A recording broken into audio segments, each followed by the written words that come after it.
Hey Jay Bishop, welcome to my channel and the ongoing series with the Oakland A's. And here's a look at our elite prospects. And we're going to go over their mid-season report cards, see how they're doing, where they might end up finishing the second half of the year, possibly next year. And who's obviously we'll see if there's any new guys that got added in, and of course who dropped down and doesn't exist. I mean, we won't see the guys who dropped out, but you might not see a name that you saw earlier. So let's start. We're going to do it by position. It's just easier. Let's start with our catcher, which is currently James Nunley. Currently at low A Stockton, a former third-round pick in my first class. Well, he's improved this year, as you see. His numbers are improving. Still a below-average performer. More than likely, he will continue his development here in low A in the second half of the year. But if he can turn it on and maybe get a hot streak and then show that it's not just a lucky hot streak, but can actually get some of his ratings up as well, there's a good chance he could see himself at high A next year. But he might be stuck at this level again to start next year, so which is not good. You don't like seeing your top guys repeat levels. It's one thing to get there halfway through and then start again the next year, but repeating a level is not good. But it still projects to be really good. It's up to 49th overall as a prospect. His power is showing up. He's got 10 homers already. Just not doing well in other departments. First baseman, so we got a ton of them. Start with Yanuel Casiano, currently at low A. Still looking good. How's he doing down here? He's struggling as well.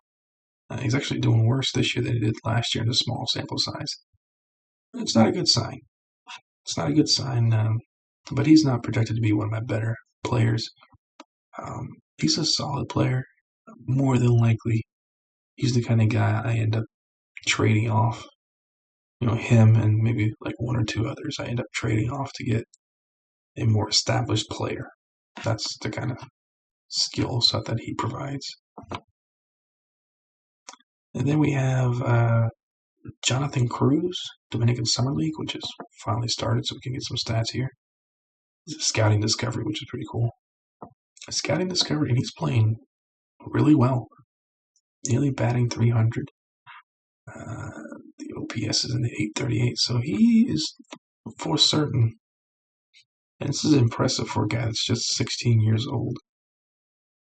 So he'll be stateside next year at just 17 years old, which is extremely young for a player, because even the high school guys are at least 18, 19 years old before they start playing. He'll still be 17 when he starts playing. So he's progressing, at least on-field production-wise, faster than expected. If he struggled this year and had a repeat, I wouldn't mind, but he's not. So really impressive. I don't do Summer League mid-season promotions. These guys play the entire season in the Summer League. And then we have Justice DeJong at the Arizona Complex, who are currently in the midst of a heated first-round series. It's currently tied 3-3. I think today is or might be tomorrow, might be the decisive Game 7. We just clicked on it. Justice DeJong. He looks like he's pitched this year too. He pitches and hits. Pitching-wise, he's pretty good ERA. Hitting-wise, not good. So he's not hitting well, but he did pitch well in the 6 games that he appeared in.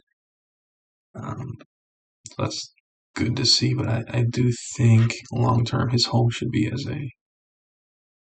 a first baseman. I don't think it's going to be as a pitcher. No, I don't like his control, so definitely as a first baseman. And he'll be repeating this level. But he was a high school draft pick last year, so it doesn't really surprise me too much that he'll be repeating the level.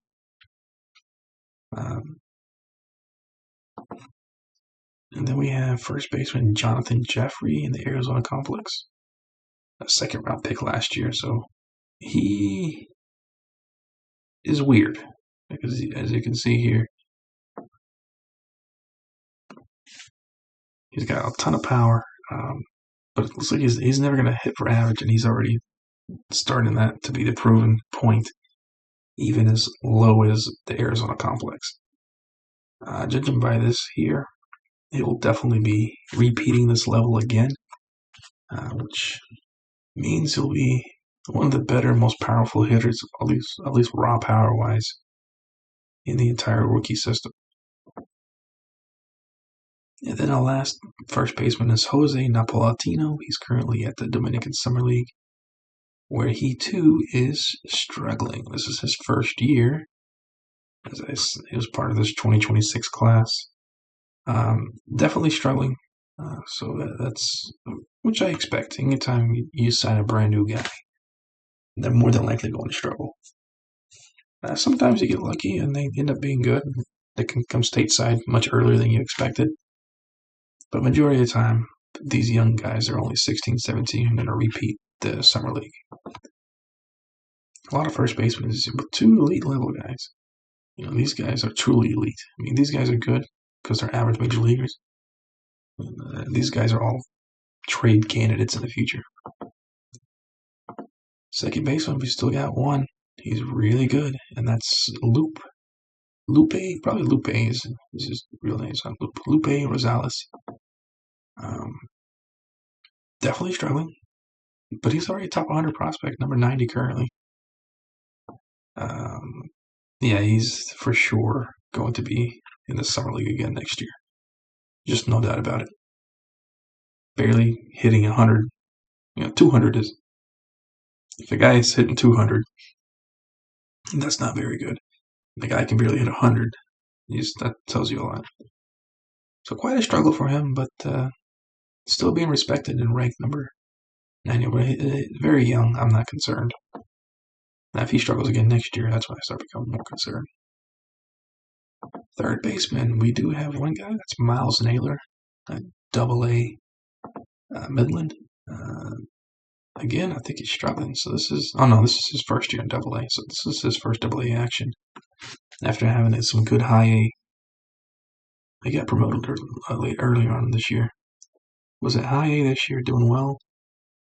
Struggling at AA. So this is going to be probably his final stop this year as he tries to conquer AA pitching. This is when it becomes more difficult because at high A, they're still limited when it comes to who's eligible, who can qualify to still play there.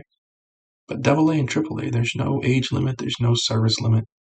So the guys could be 28, 29, 30 years old and just as good as he is.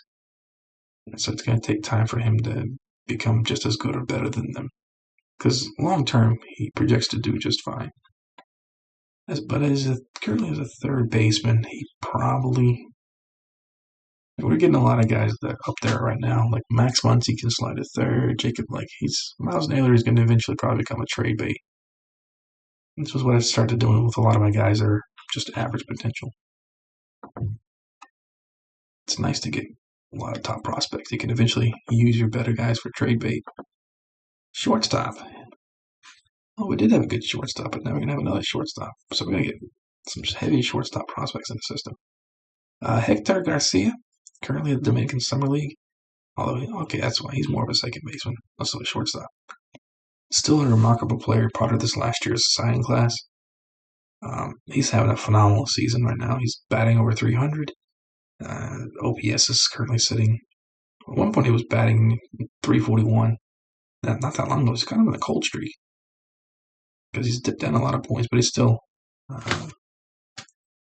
This is his first action too, so he's for sure moving up next year. He'll be in stateside in Arizona. So pretty cool to see that this one is definitely projecting. Like he's going to do well. When is his birthday? June 3rd. I like to see that elite guy progressing pretty well or playing well. And then we have Alfonso Guzman. He's already at the Arizona complex. And he's part of the 25 international class, and that was my first class. Which is weird. Draft class, first class is 24. International class will be 25. But as you can see, he's steadily performing at every level. He performed well in the Dominican League. He's performing really well here.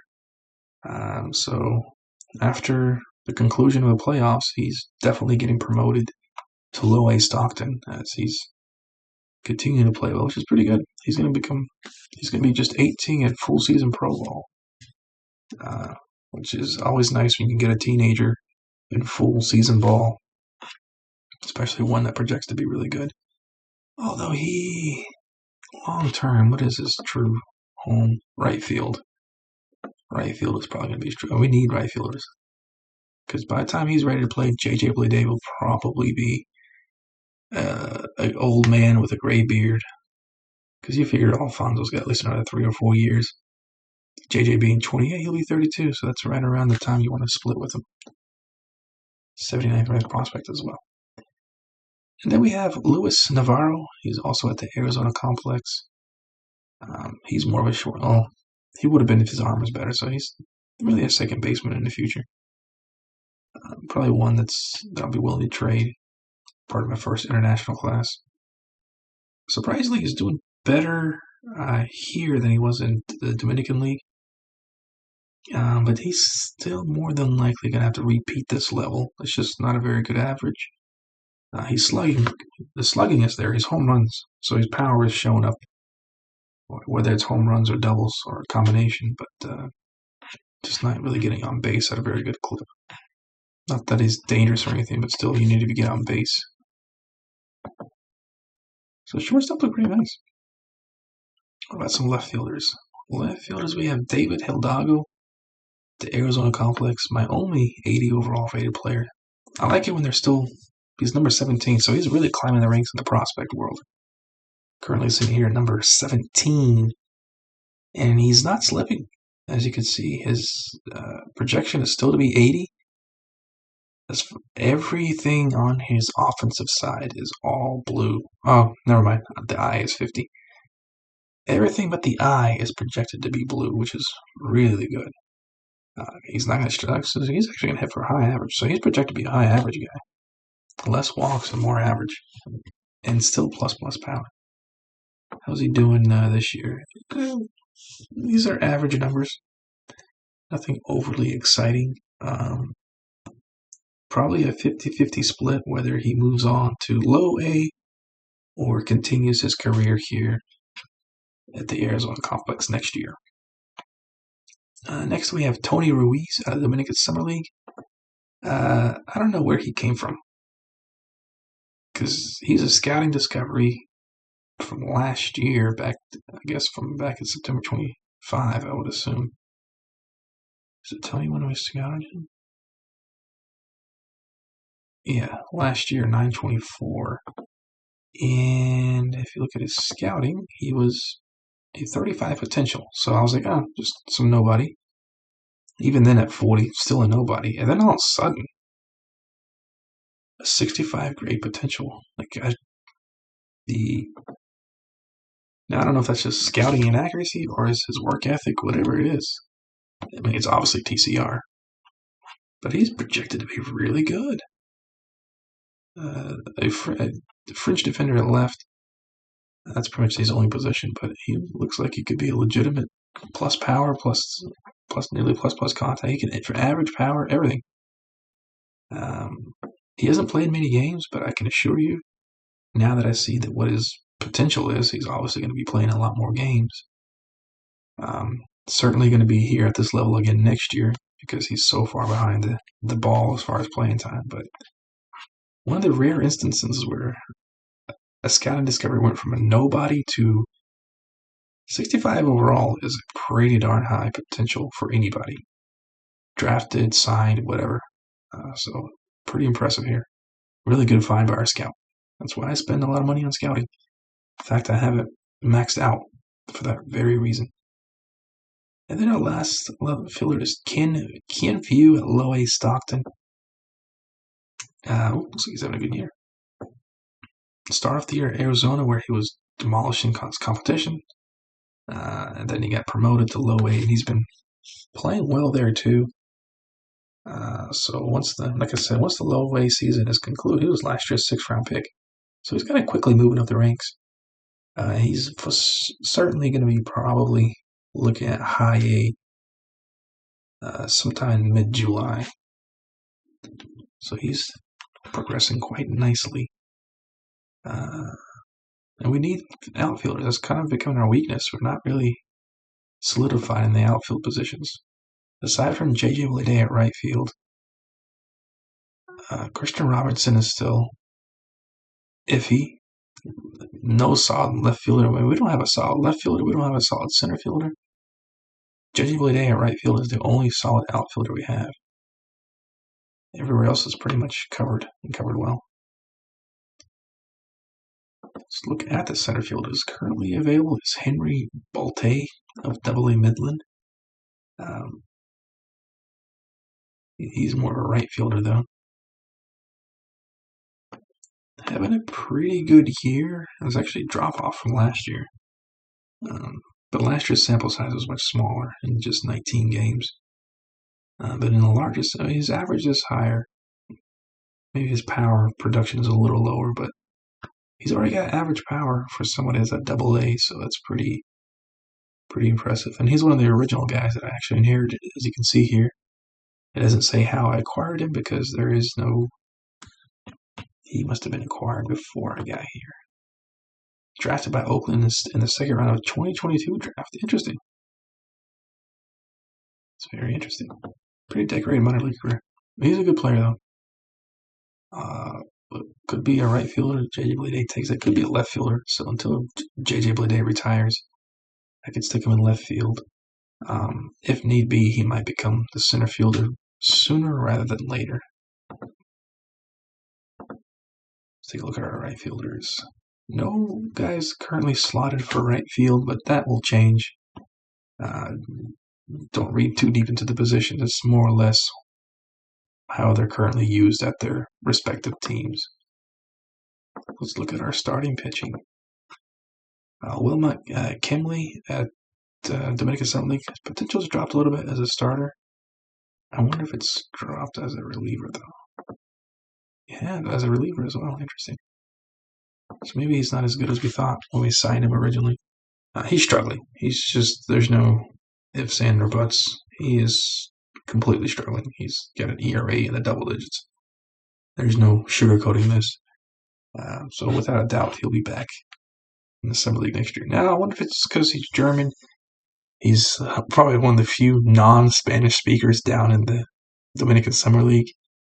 But if there's girls there, I tell you what, you're quite the unicorn of all the guys down there. There's not a lot of white German dudes in the Dominican Republic, so maybe that's the problem. I think, the storyline here, although it doesn't say it, I'm pretty sure it's because he's too busy messing around with the gals. Stop it, Kimley. Stop it. Focus on baseball. Stop trying to get laid. Next is Edwin Barreda. Currently in the Summer League. He's out for the rest of the year, unfortunately. What did he suffer? A shoulder inflammation. So he's definitely. This will be second year in a row. Wow. Last year was a reliever, struggled. This year as a starter, he was struggling. He got hurt, so he'll be back in the Summer League again next year. But he's still very young in comparison to he's only 17. He'll be 18 next year, which is equivalent to a high school draft pick. So as far as him progressing and developing, he's on par with a high school senior. So it's not like he's too far behind. That's the beauty of these young international prospects is that, yes, they might hit some snags in the beginning, but because they're so young, they're still ahead of the high school seniors, but they're the only concerning part is when they're entering the fourth season, that's the last year they can spend in either the Dominican League or the Arizona complex. So if they can't make that jump, it's hard to make that jump from even Arizona to low A. Going from Dominican Summer League to low A is going to be a tough jump. Then we have Hudson Barton, currently at the Arizona complex. He was fourth round pick back in 2024, so he's not progressing as well. Well, yeah, might have been a high school kid back then. Again, back-to-back years of very solid. This is his first year starting. His ERA is actually pretty good for a starter. Last year he came in as a reliever. This year solely as a starter, and not bad. And looks like in one of the games he actually pitched a really good game against Seattle. So that's pretty cool. Seattle's another team that this is the second year we faced Seattle. We faced them in 2024 and beat them. And we got him again this year. He pitched a really good game. Allowed just one hit. Did walk 5. Struck out 8. And the win versus Seattle. And it looks like he might, depending on what his ratings look like, he might get a promotion to low A. There's no promises. He might, again, repeat this level next year. But there's a possibility, if his ratings are good enough, I can send him up to low A. But then we have Drew Reddick, who's already at low A California. He was a 6th round pick back in 2024. He was low A last year where he was a reliever. This year looks like he's started and reliever. I wonder if is he a starter now? Looks like he's a starter now, yes. So he started the year off as a reliever. And whether it was due to injury or other guys being promoted, he finds himself as a starter now with the ERA's sketchy. It's one of those instances where I have to see if he's skilled enough to move up to the next level. But chances are he's going to find himself at low A once again. But eventually he could find himself at high A. All depends on where I need guys.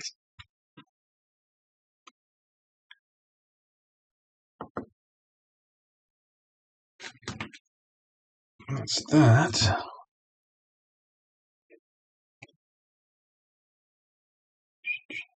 Yeah, let's look at our relievers. There's Carson Messina at the Arizona Complex. Having a really good year, so obviously as soon as the postseason concludes, he should more than likely get promoted. He was a 14th round pick back in 2024, so he's been a reliever since he got drafted. Obviously, he got drafted as a starter, but finds himself coming out of the bullpen so far in his entire career. And as long as the control stays like that, it's going to be like that as he keeps moving up and up and up the ranks. Because even when he gets in for me, his best chance of playing is going to be obviously as a long reliever with mop-up duties, because he can eat those innings. If I get a pitcher that's getting blown up early on, I can put him in as a follower, and he'll eat tons of innings. But the stuff should play really well. And he's playing well. A 3.09 ERA is pretty respectable. Not a lot of innings, though, so he didn't see a lot of playing time this year. Then we have River Hamilton at the Arizona Complex. He is last year's 3rd round pick. Strictly out of bullpen. Will definitely be repeating Arizona again with that pretty bad ERA, so not quite ready for low A full season ball. And then we have relief pitcher Aiden Hayes, also at Arizona, 15th round pick back in 2024. And back-to-back seasons of really just struggling, so always concerning when you see this. Even though he's projected to be pretty darn good, it is still concerning to see back-to-back seasons of ERAs in the 6, because even if his ratings are okay, it's not translating to the game for some reason, which is not good. Possibly mis-scouted or just not a good game day player. Do we have any closers? We do. Jose Munoz at the Dominican Summer League. Looks like he got hurt. Out for 7 to 8 weeks. That probably means out for the rest of the year. Before he got hurt, he was doing okay-ish. More than likely, you'll see him back at the Dominican Summer League. And then, what was he? He was an international free agent last year. And then Denny Vasquez, who was also a free agent signing last year. He is crushing it. Currently a spectacular ERA in 1.17. Even though his ratings don't look that high yet, he's still crushing it. So he's more than doing his part to earn a promotion, and I certainly wouldn't doubt it that he will be in Arizona next year. So that's it. That is all the players we have. That is it for this video. The next video will be the end of July, and I'll see you then.